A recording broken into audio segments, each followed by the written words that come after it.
వీక్షించేటువంటి ప్రేక్షకులకి ఈ యొక్క పరాభవనామ సంవత్సరంలో కర్కాటక రాశిలో జన్మించినటువంటి వారికి ఏ విధంగా ఉండబోతుందో తెలుసుకునే ప్రయత్నం చేద్దాం. ఈ రాశి వారికి ఆదాయం 2, వ్యయం 11, రాజ్యపూజ్యం 4, అవమానం 7. కాబట్టి ఈ కర్కాటక రాశి వారు వీటిని బట్టి ఎక్కువగా శ్రమ పడితే తప్ప ఫలితాలు పొందలేనటువంటి పరిస్థితి అనేటువంటి విషయాన్ని గమనించాలి. ముఖ్యంగా గమనించినట్లయితే ఈ కర్కాటక రాశి వారికి ప్రధానంగా అష్టమ రాహువు, అలాగే భాగ్యస్థానంలో శని సంచారము, ఈ కారణం చేత గతంలో వలె అనారోగ్యంతో కొంత ఇబ్బంది పడడం ఈ కర్కాటక రాశి వారికి జరగబోతుంది. అలాగే శని కొంతవరకు అనుకూలంగా యోగించబోతున్నాడు. భాగ్య శని ప్రభావం అంటే అన్ని అవకాశాలు దగ్గర దాకా వచ్చినట్టే వస్తాయి, కానీ అవకాశాన్ని జార విడుచుకుంటారు. అది స్వయంకృతాపరాధం కావచ్చు, దైవానుగ్రహం లేక వల్ల కావచ్చు, లేదా ఇతరుల యొక్క మోసపూరితమైనటువంటి చర్యల వల్లనైనా కావచ్చు. కానీ ఏది ఏమైనప్పటికీ కూడా నష్టం జరగబోతుంది కదా. కాబట్టి ఇటువంటి నష్టాల్ని దైవానుగ్రహం చేత మాత్రమే నివారించుకోగలుగుతాం అనే విషయాన్ని గుర్తుపెట్టుకొని దైవానుగ్రహాన్ని నిరంతరం పొందే ప్రయత్నం చేసినట్లయితే మంచి శుభఫలితాలు ఈ కర్కాటక రాశిలో జన్మించినటువంటి వారు పొందుతారని చెప్పవచ్చు. ముఖ్యంగా మే 31వ తారీఖు వరకు కూడా మిథున రాశిలో గురు సంచారం చేస్తున్నటువంటి ఈ కారణం చేత ఖర్చులు అధికంగానే ఉంటాయి, కానీ సద్వ్యయం అవుతుంది. అంతేకాకుండా ఈ మే 31వ తారీఖు లోపల తీర్థయాత్రలు సందర్శించడం, మఠాధిపతులు, పీఠాధిపతులు, కుటుంబ పెద్దలు, మత పెద్దల యొక్క ఆశీర్వచనాలు పొందడం, ఏదైనా శుభకార్యాలలో ఎక్కువగా పాల్గొనడం, ఇతరులకి మీరు వాలంటరీగా సహాయ సహకారాలు మీ వంతు అందించడం, తద్వారా కొంతవరకు యోగాన్ని పొందగలుగుతారని చెప్పవచ్చు. ఈ యొక్క చేసినటువంటి వాలంటరీ సర్వీస్ ఏదైతే ఉంటుందో అది భవిష్యత్తులో మిమ్మల్ని ఆపద సమయంలో కంచుకోటలాగా కాపాడుతుంది అని విషయం మర్చిపోకండి. ఇక జన్మరాశిలోనే మీకు జూన్ 1వ తారీఖు నుంచి అక్టోబర్ 30వ తారీఖు వరకు కూడా జన్మరాశిలో గురు సంచారం చేస్తుండడం, ఈ కారణం చేత ఒక రకంగా చెప్పాలి అనంటే ఈ జన్మరాశిలోనే సంచారం చేస్తున్నటువంటి కారణం చేత పాండవులు రాజ్యభ్రష్టత్వం పొందడం జరిగింది. కాబట్టి దీన్ని మనం నెగిటివ్లో పాజిటివ్గా వెతుక్కోవడము అంటే వాళ్ళకి విదేశీయానం, అడవుల బాట పడ్డారు అంటే ఉన్న ప్రాంతం నుంచి వేరే ప్రాంతానికి వెళ్ళారు, అక్కడ కష్టాలు పడ్డారు. దీన్ని మనం పాజిటివ్గా ఎలా తీసుకోవాలి? విదేశీయానము, విదేశీ విద్య, దూర ప్రాంతానికి వెళ్ళాలనే కోరిక, అక్కడ స్థిరపడాలి విదేశాల్లో అనే కోరిక ఎవరికైతే ఉంటుందో అటువంటి కోరికని మీరు సంచారం జూన్ 1వ తారీఖు నుంచి అక్టోబర్ 30వ తారీఖు వరకు జన్మరాశిలో సంచారం చేస్తున్నటువంటి గురు ప్రభావం కలుగుతుంది. కానీ కష్టాలు ఎదుర్కోక తప్పదు. కాబట్టి కష్టాలు అనేటువంటివి అక్కడ దూర ప్రాంతంకి వెళ్ళినా అక్కడ తప్పవు, కష్టాలు పడక తప్పదు. దానికి మనస్సుని నిశ్చయం చేసుకొని ముందడుగు వేయండి. వీసా రావాలనుకునే వాళ్ళకి ఈ సమయం అనుకూలంగా ఉండబోతుంది, వీసా లభిస్తుంది. లేదా విదేశీయానానికి వెళ్ళాలనుకునే వాళ్ళకి జూన్ 1 నుంచి అక్టోబర్ 30 వరకు అక్కడ మీకు శాంక్షన్ అయిపోతాయి. అన్ని విధాలుగా మీకు అనుకూలంగా ఉంటుందని చెప్పవచ్చు. ఇక అక్టోబర్ 31వ తారీఖు నుంచి జనవరి 24వ తారీఖు వరకు సింహరాశిలో సంచారం చేస్తున్నటువంటి కారణం చేత కర్కాటక రాశి వారికి అన్ని విధాలుగా అనుకూలమైనటువంటి కాలము నవంబర్, డిసెంబర్, జనవరి 24. ఈ కారణం చాలా అద్భుతం. ఇది యోగమైనటువంటి ఫలితాలను ఇస్తుంది. ఈ సమయంలో మిగతా గ్రహాలు ఎట్లా ఉన్నప్పటికీ కూడా గురువు అనుగ్రహం ఉండడం వలన మీరు ఆర్థికంగా ఉన్నతమైనటువంటి స్థానంలో నిలబడగలుగుతారు. చేసే వృత్తి, ఉద్యోగ, వ్యాపారాల్లో మీకు ప్రమోషన్స్ లభించడం కానీ, లేదా సంబంధించినటువంటి వ్యాపారంలో అధిక లాభడులు, ఏ పని చేస్తున్నా ఆ పనులలో ధన ప్రవాహం అధికంగా ఉండడం మంచి జరుగుతుందని చెప్పవచ్చు. ఇక మళ్ళీ జనవరి 24 నుంచి వచ్చే సంవత్సరం ఉగాది వరకు కర్కాటక రాశిలోనే వక్రీకరించున్నటువంటి కారణం చేత కష్ట నష్టములు అనేటువంటివి ఎదుర్కోక తప్పదు ఈ సమయంలో. కాబట్టి జాగ్రత్తలు పాటించండి, కష్టాలు అనేటువంటివి ఉంటాయి. కానీ నవంబర్, డిసెంబర్, జనవరి 24 ఈ 2 నెలల సంబంధించినటువంటి 26 రోజుల పాటు ఏదైతే ఉంటుందో అది మీ జీవితంలో చక్కటి స్థితిగతిని పొందడానికి అవకాశం కల్పిస్తుంది అని చెప్పవచ్చు. అయితే వీక్షించేటువంటి ప్రేక్షకుల్లో కూడా చాలామందికి ఎన్నో ఆశలు, ఆశయాలు, కోరికలు ఉంటాయి. ఈ సంవత్సరమైనా, గత సంవత్సరం కంటే కూడా ఈ సంవత్సరమైనా కానీ ఆనందదాయకంగా మనకు ఉంటుందా లేదా, కోల్పోయినటువంటి దాన్ని మళ్ళీ ఈ సంవత్సరంలో మనం తిరిగి పొందగలుగుతామా అని ప్రతి మనిషికి ఒక ఆశావహ దృక్పథంతో ముందడుగు వేస్తారు. ఇవన్నీ మనం అనుకున్నవన్నీ సక్సెస్ఫుల్గా జరగాలనంటే నవగ్రహాల యొక్క అనుగ్రహం సంపూర్ణంగా కావాలి.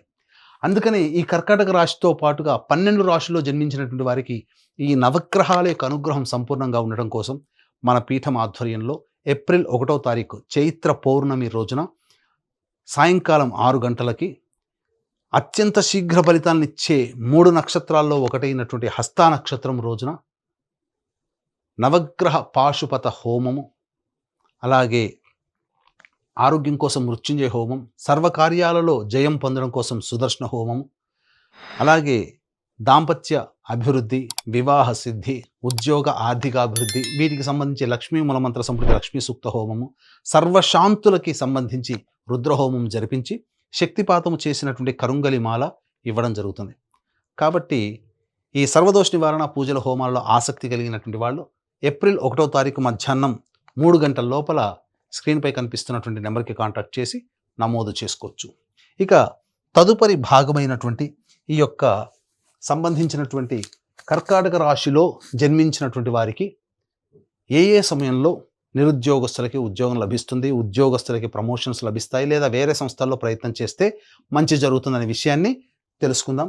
ఈ కర్కాటక రాశిలో జన్మించినటువంటి వారికి 17 సెప్టెంబర్ నుంచి 17 అక్టోబర్ వరకు ఉన్నటువంటి కాలము, అలాగే 16 డిసెంబర్ నుంచి 13 జనవరి మధ్య ఉన్నటువంటి కాలము, మరియు 14 ఏప్రిల్ నుంచి 14 జూన్ మధ్య ఉన్నటువంటి కాలము చాలా అనుకూలము. ఈ సమయంలో మీకు తప్పకుండా ఉద్యోగము లభిస్తుంది, ఉద్యోగ అభివృద్ధి కలుగుతుంది, మీకు ప్రమోషన్స్ కానీ కోరుకున్న చోట బదిలీలు కానీ జరుగుతాయి. కేంద్ర రాష్ట్ర ప్రభుత్వ ఉద్యోగస్తుల వారికి సంబంధించి ఈ సంవత్సరం సామాన్యమైనటువంటి ఫలితాలు పొందుతారని చెప్పవచ్చు. ఇక ప్రధానంగా గమనించుకున్నట్లయితే ఈ సంబంధించినటువంటి ఈ యొక్క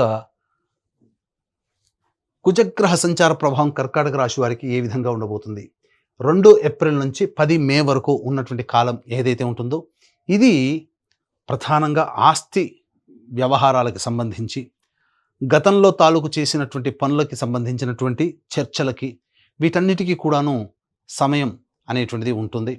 ఈ సమయంలోనే ఆస్తికి సంబంధించినటువంటి, న్యాయకు సంబంధించినటువంటి వివాదాలకు సంబంధించి, అలాగే విదేశీయానం, విదేశీ ఉద్యోగము వెళ్ళాలనే ఆలోచనకి శ్రీకారం ఈ సమయంలో చుట్టబోతుందని చెప్పవచ్చు.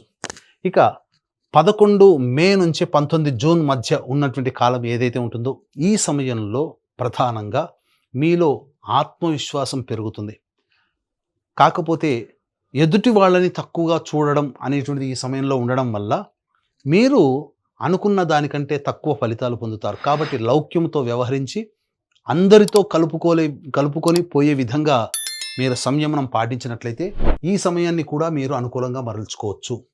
ఇక ప్రధానంగా చూసుకున్నట్లయితే 20 జూన్ నుంచి 1 ఆగస్టు వరకు ఉన్నటువంటి సమయం ఏదైతే ఉంటుందో ఈ సమయం ప్రధానంగా అన్ని విధాలుగా కర్కాటక రాశిలో జన్మించినటువంటి వారికి సంపూర్ణమైనటువంటి యోగ కాలముగా చెప్పబడి ఉంది. ఏ ప్రయత్నం చేసినా ప్రయత్నంలో అన్ని విధాలుగా లాభదాయకంగా ఉంటుంది అని చెప్పవచ్చు. 1 ఆగస్టు నుంచి 17 సెప్టెంబర్ మధ్యకాలం ఏదైతే ఉంటుందో ఇది అంత అనుకూలమైనటువంటి సమయం కాదు. వృధా ఖర్చులు పెరుగుతాయి. అన్నిటికంటే మించి ఏ పని చేసినా ఆ పనులలో ఆటంకాలు అనేటువంటివి కలుగుతాయి. ముఖ్యంగా ఉద్యోగ సంబంధముగా దూర ప్రాంతానికి వెళ్ళాల్సినటువంటి పరిస్థితి ఎక్కువగా ఉంటుంది. ప్రయత్నాల్లో ఆటంకాలు ఎదురవుతాయి.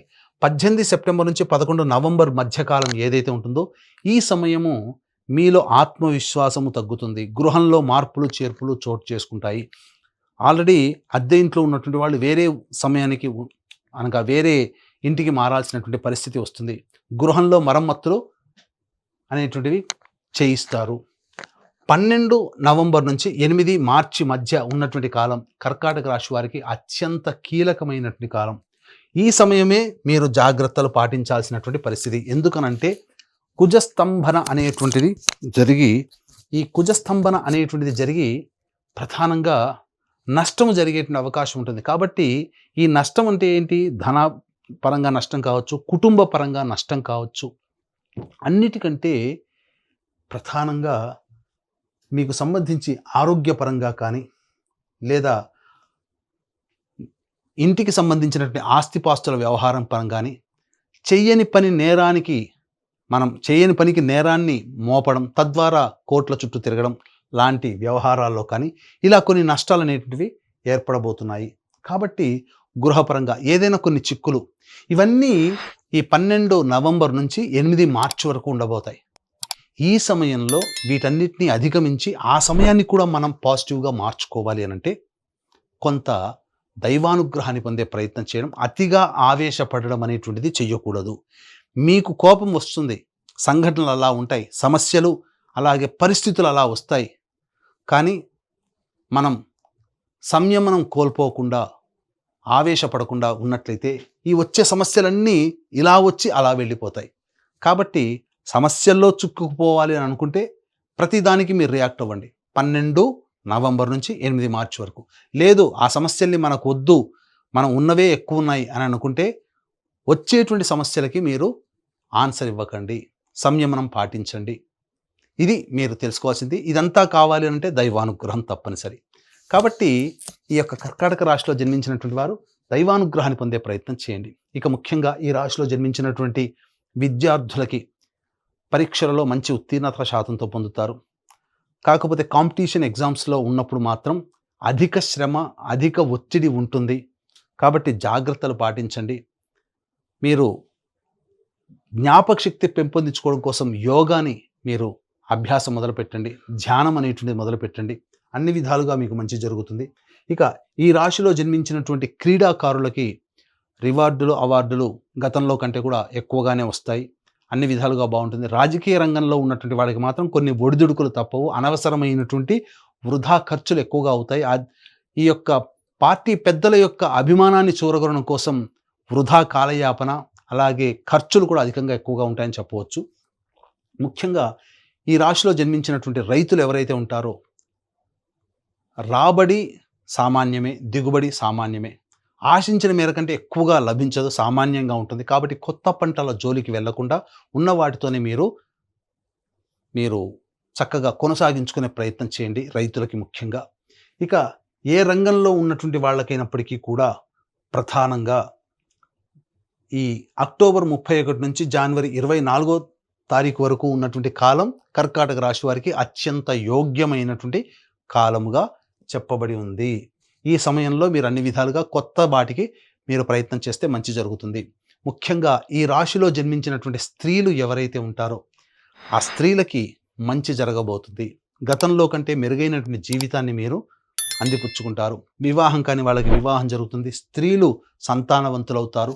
భాగ్యము పెరుగుతుంది. అనగా మీ మాటకి విలువ పెరగడం, మిమ్మల్ని గౌరవించే వాళ్ళు ఎక్కువగా ఉండడం, కాకపోతే మిమ్మల్ని ప్రేమగా పలకరిస్తూ మీ చేత అన్ని విధాలుగా సహాయ సహకారాలు పొందేవాళ్ళు ఎక్కువగా ఉంటారు. కాబట్టి మీరు అందరి పట్ల ఒకే రకంగా కాకుండా కాస్త తెలివితో వ్యవహరించి మీ సర్వీస్ని అవసరమైన వాళ్ళకి మాత్రమే, మీకు ఉపయోగపడే వాళ్ళకి మాత్రమే ఇవ్వడం ద్వారా మీరు కాస్త పైచేయి సాధిస్తారని చెప్పవచ్చు. స్థిర చిరాస్తుల కొనుగోలు అనేటువంటిది జరుగుతుంది. కాకపోతే గృహంలో ముఖ్యంగా ఈ 12 నవంబర్ నుంచి 8 మార్చి మధ్య కాలంలో గృహంలో అశాంతి చేకూరుతుంది. ఆస్తులు నష్టము, విలువైన ఆభరణాలు, వస్తువులు దొంగలించబడతాయి. కాబట్టి జాగ్రత్తలు పాటించండి. ఇక ఈ రాశిలో జన్మించినటువంటి కళారంగంలో ఉన్నటువంటి వాళ్ళు, అలాగే ఈ printing and electronic media, social media, నాటక రంగము, సినీ రంగంలో ఉన్నటువంటి వాళ్ళు, నటులకి ప్రధానంగా ప్రజాదరణ బాగుంటుంది, అవకాశాలు వస్తాయి.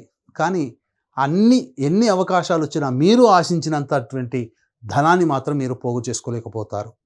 కాబట్టి నామమాత్రమైనటువంటి ఫీజుతో మీరు పనిచేయాల్సి వస్తుంది. కానీ మిగతా అన్ని రంగాల్లో ఉన్నటువంటి వాళ్ళకి, అనగా ఈ సినీ రంగంలోనే మిగతా అన్ని రంగాల్లో ఉన్నటువంటి వాళ్ళకి అవకాశాలు రావడం, మీ పేరు ప్రఖ్యాతులు పెరుగుతాయి.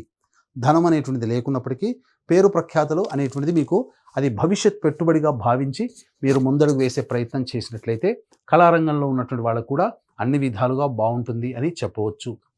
అయితే ఈ యొక్క కర్కాటక రాశిలో జన్మించినటువంటి వారికి సమస్యలు అధికంగా ఉంటాయి అని చెప్పడం జరిగింది. కాబట్టి ఈ సమస్యల పరిష్కారం కోసం ప్రతిరోజు గరికతో గణపతికి అష్టోత్తర పూజ చేయడం, హనుమాన్ చాలీసా రోజుకి 8 సార్లు పారాయణించడం. ఈ విధంగా ఒక 21 రోజుల పాటు మీరు నియమం పెట్టుకోండి.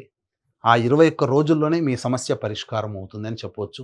దీంతో పాటుగా నవగ్రహాల యొక్క అనుగ్రహం సంపూర్ణంగా ఉండాలి. తద్వారా మీరు మంచి జరగాలనే సదుద్దేశంతో మన పీఠం ఆధ్వర్యంలో ఈ యొక్క సర్వదోష నివారణ పూజలు, హోమాలు ఏప్రిల్ 1వ తారీఖు రోజున జరపడం, కరుంగలి మాల తద్వారా మీకందరికీ అందించడం, ఇవన్నీ మీకు చేరడం ద్వారా మీ కుటుంబంలో సుఖము, సంతోషము, మీ మాటకి విలువ పెరగడం, అన్ని విధాలుగా యోగదాయకంగా ఉండాలి అని ఆకాంక్షిస్తూ సర్వం శ్రీ ఉమామహేశ్వర పరబ్రహ్మార్పణమస్తు.